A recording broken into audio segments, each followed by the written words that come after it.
안녕하세요. 책 읽어주는 뚝배기 브레이커입니다. 제가 오늘 읽어드릴 책은 존 버거의 다른 방식으로 보기인데요. 일단 제가 이 책을 샀던 이유는 책 표지 디자인이 되게 깔끔하게 예뻤어요. 그리고 다른 방식으로 보기? 그게 어떤 거지? 하면서 궁금해졌고 존 버거라는 이름에서 뭔가 햄버거가 연상되면서 기분 좋은 신뢰감이 들어서 샀습니다. 안엔 이렇게 많은 그림과 사진들이 들어가 있고요. 저는 103쪽부터 읽겠습니다. 유화의 전통을 이루는 유럽 전역에 흩어져 있는 수백 수천 점의 캔버스와 이젤 회화의 대부분이 현재는 없어졌다. 지금까지 전해지는 작품들 중 소수만이 순수 예술작품으로 진지하게 대접받고 있으며 그 소수 중 다시 일부만이 반복적으로 복제되며 대가의 작품으로 존중되고 있다. 미술관을 찾은 관람객은 종종 전시된 작품의 숫자에 압도당해 그들 중 겨우 몇몇 작품만 주의를 집중해서 볼 수밖에 없는 자신들의 한탄스러운 무능함에 놀라기도 한다.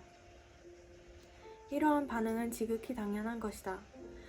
미술사는 유럽의 회화 전통 속에서 탁월한 작품과 평범한 작품을 구분하는 문제를 제대로 해결하지 못했다. 천재라는 개념은 이에 대한 적절한 해답이 될 수 없다. 그 결과 혼란은 미술관의 전시 벽면에 그대로 드러난다. 흔히 수많은 삼류 작품들이 탁월한 작품 하나를 둘러싸고 있는데 이에 대한 해명은 고사하고 무엇이 그 둘을 근본적으로 다른 것으로 만들어주는지 전혀 알 수가 없다. 어떤 문화에서든 예술의 영역에서는 재능의 차이가 폭넓게 드러난다. 하지만 서구의 유화에서만큼 걸작과 보통 수준의 작품들 사이의 차이가 크게 드러나는 문화는 없다. 이 전통에서 이러한 차이는 단지 기술이나 상상력의 차이일 뿐만 아니라 예술적 의욕에서의 차이이기도 하다. 특히 17세기 이후에 점점 더 숫자가 늘어나는 보통 수준의 평범한 유화 작품들은 냉소적인 태도로 제작된 것들이다. 그러니까 이런 작품들이 표현하는 명목상의 가치가 화가 본인에게는 별다른 의미가 없었다. 화가 본인에게는 주문받은 그림을 완성하는 일 또는 그림 파는 일이 더 중요했다. 진부한 작품은 서투름이나 무지함의 결과가 아니었다. 그것은 시장의 요구가 예술 자체의 요구보다 더 강했기 때문에 생긴 결과였다. 유화 시대는 미술품을 거래하는 공개 시장이 등장한 시기와 일치한다. 뛰어난 작품과 평범한 작품 사이에 존재하는 대비 혹은 대립에 대한 설명은 바로 이 예술과 시장 사이의 모순에서 찾아야 한다. 예외적으로 뛰어난 작품들은 분명 존재한다. 이 문제는 잠시 후에 살펴보기로 하고 먼저 유화의 전통에 대해 대략적으로 살펴보자. 유화를 다룬 회화 형식과 구분을 주는 것은 묘사되는 대상이 마치 눈앞에 있어서 실제로 손으로 만질 수도 있는 물건인 것처럼 그 질감, 광채, 입체감 등을 해내는 능력이다. 유화는 실제를 손으로 만질 수 있는 대상인 것처럼 규정한다. 비록 그려진 이미지는 이차원적이지만 실제 사물과 모습과 똑같다는 느낌은 조각보다 더 크다고 할 수 있다. 왜냐하면 유화는 그려진 대상들이 색감과 질감, 온도를 지니고 있으며 하나의 공간을 차지하고 나아가 전 세계를 가득 채우고 있음을 암시하기 때문이다. 홀바인의 작품, 대사들은 유화 전통의 초기작으로 이 시기의 작품들이 종종 그렇듯이 이 그림에 등장하는 인물들은 아무런 가식 없이 그려졌다. 이 그림이 그려진 방식 자체가 바로 이 작품의 주제가 무엇인지 알려준다. 이 작품은 어떻게 그려졌는가? 이 작품은 관객들이 정말 실제 대상을 보고 있다는 느낌을 가질 정도로 완벽한 솜씨로 그려졌다. 이 책의 첫 번째 장에서 촉각은 제한된 방식의 정적인 시각적 감각이라고 할 수 있다고 지적한 바 있다. 이 작품은 아주 작은 부분에서도 빠짐없이 순수한 시각적인 이미지를 통해 촉각에 호소하고 촉각을 자극한다. 우리의 시선은 모피에서 실크로, 금속에서 목재로, 벨벳, 대리석, 종이, 펠트로 차례차례 옮겨간다. 그런 대상을 하나씩 걸칠 때마다 눈이 자각하는 것은 그림 자체 내에서 이미 촉감의 언어로 번역된다. 이 두 남자가 상당히 중요한 인물임을 얼른 알 수 있고 그들을 둘러싸고 있는 많은 물건들이 여러 가지 관념들을 상징하지만 그림 전체를 지배하고 있는 것은 바로 이 두 사람이 입고 있는 옷의 재료이다. 얼굴과 손을 제외한 이 옷의 표면에서 우리는 천을 짜는 사람, 술을 놓는 사람, 카펫을 만드는 사람, 금 세공사 또는 가죽을 가공하는 직공, 모자이크 제조자, 모피를 다루는 기술자, 그리고 재단사, 보석 세공사 등에서 의해서 그 옷들이 얼마나 정교하게 만들어진 것인지 분명하게 알 수 있다. 그리고 이 엄청나게 정교한 작업의 결과 생겨난 옷 표면의 풍부함이 화가인 홀바인의 정교한 작업을 통해 재현되었다. 이와 같이 표면적인 효과를 강조하고 그 배경에 깔린 기술을 과시하는 것이 유화의 전통에서는 변함없는 요소로 남아있다. 유화 시대의 전통 이전의 작품들 역시 불을 찬양했다. 그러나 여기서 불은 고정된 또는 신성한 사회 질서의 상징이었다. 그런데 유화는 새로운 종류의 불을 찬양했다. 이 새로운 종류의 불은 매우 역동적이면서 금전적 구매력의 제한만을 받을 뿐이다. 그리하여 그림은 금전으로 살 수 있는 것이 얼마나 바람직하고 탐나는 물건인가 하는 것을 보여줄 수 있어야만 한다. 이렇게 돈으로 살 수 있는 물건들의 매력은 소유자가 직접 손으로 만질 수 있을 것만 같은 만족감을 시각적으로 줄 수 있느냐 아니냐에 달려있는 것처럼 보인다. 홀바인의 대사들 전경에는 신비스럽게 비스듬히 기운 타원형이 있다. 이것은 고도로 왜곡된 해골을 그린 것으로 마치 형태를 왜곡시키는 거울 속에 해골이 비춰진 것 같은 모습이다. 어떻게 해골이 이런 식으로 그려졌는지, 그리고 그 그림을 주문한 대사들이 왜 그림 속에 해골을 배치시키기 원했는지에 대해서는 여러 가지 설이 있다. 그러나 그것이 일종의 메멘토모리라는 곳에 모두 동의한다. 죽음의 존재를 잊지 않고 상기하기 위해 해골을 이용하는 중세적 관념을 나름대로 바꿔 사용한 것이다. 여기에서 중요한 것은 해골이 그 그림의 다른 부분과는 문자 그대로 전혀 다른 시각의 기초에 그려졌다는 점이다.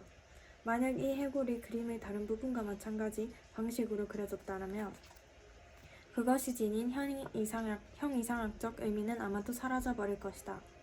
그리고 그것은 그림 속에 그려진 다른 물건들과 마찬가지로 보일 것이다. 단지 죽은 사람의 해골로 일부로만 보일 것이다. 이런 문제는 유화의 전통에서는 항상 있어왔다. 이러한 형이상학적 상징들이 그림 속에 도입될 때 예를 들어 나중에는 죽음의 상징으로 사실주의적으로 묘사한 해골을 도입한 화가들도 있었다. 흔히 드러내놓고 물질감만을 정태적으로 강조하는 방식이 그려졌기 때문에 그들의 상징주의는 보통 아무런 실감도 주지 못하고 부자연스러워 보인다. 유화의 전통에 속하는 평범한 정교화들이 위선적으로 보이는 것도 똑같은 모순 때문이다. 주제에서 말하고자 한 바가 대상을 그린 방식 때문에 공허해지는 것이다. 회화는 소유자의 즉각적인 기쁨을 불러일으키는 촉감을 자극하려는 원래의 경향성에서 벗어나지 못한다. 예를 들어 여기 막달라 마리아를 그린 석점의 작품을 보자. 막달라 마리아 이야기의 핵심은 그리스도를 너무 사랑한 그녀가 자신의 과거를 뉘우치고 육체는 죽으면 덧없이 사라지고 마는 허무한 것이지만 영원히 살아남는다는 것을 받아들이게 된다는 점이다. 하지만 위의 작품들은 그림 방식은 그러한 이야기의 본질과 모순된다. 자신의 과거를 뉘우치면서 벌어진 인생의 전환이 위의 작품들에선 전혀 일어나지 않는 것 같다. 그림을 그리는 방식이 막달라 마리아가 육체적 욕망이나 쾌락을 완전히 포기했음을 제대로 표현할 수 없었던 것이다. 그녀는 그 무엇보다도 남자들이 탐내어 품어보고 싶어할 만한 여인으로 그려졌다. 그녀는 여전히 유화라는 방법이 유혹하는 대로 그려진 것이다. 여기서 윌리엄 블레이크라는 예외적인 경우를 살펴보는 것은 흥미롭다. 대생 화가이자 화나가였던 블레이크는 전통적인 방식으로 그림 그리는 법을 배웠다. 그러나 그림 그릴 때는 유화 물감을 거의 사용하지 않았다. 여전히 전통적인 데생의 기법을 따르고 있지만 그는 무슨 수를 써서라도 그림 속의 인물이 현실감을 전혀 갖지 않게 만들려고 했었다. 투명한 무엇이 되어 서로 구별되지 않는 인물들, 중력을 거부하고 분명 거기에 있지만 만질 수는 없는 뚜렷한 표면이 없어도 빛이 나며 사물의 지위로 절대 떨어지지 않는 인물들을 표현하기 위해 노력했다.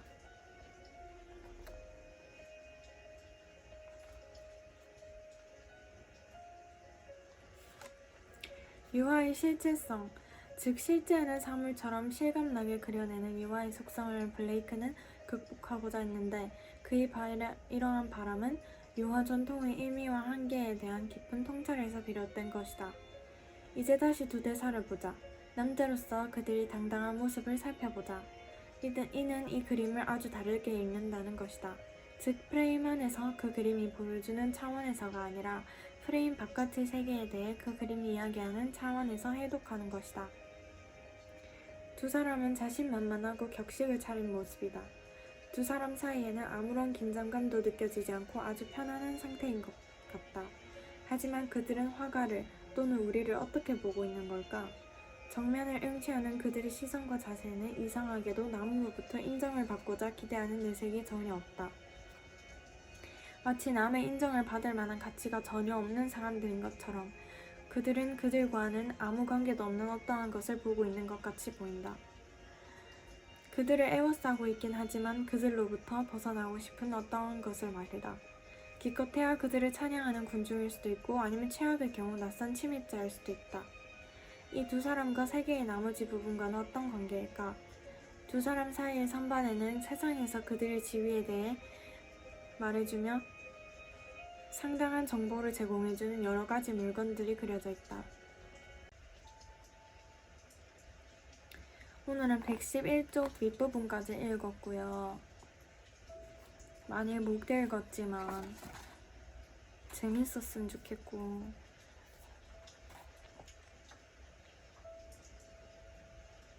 이 책에서 저는 이 책의 중간 부분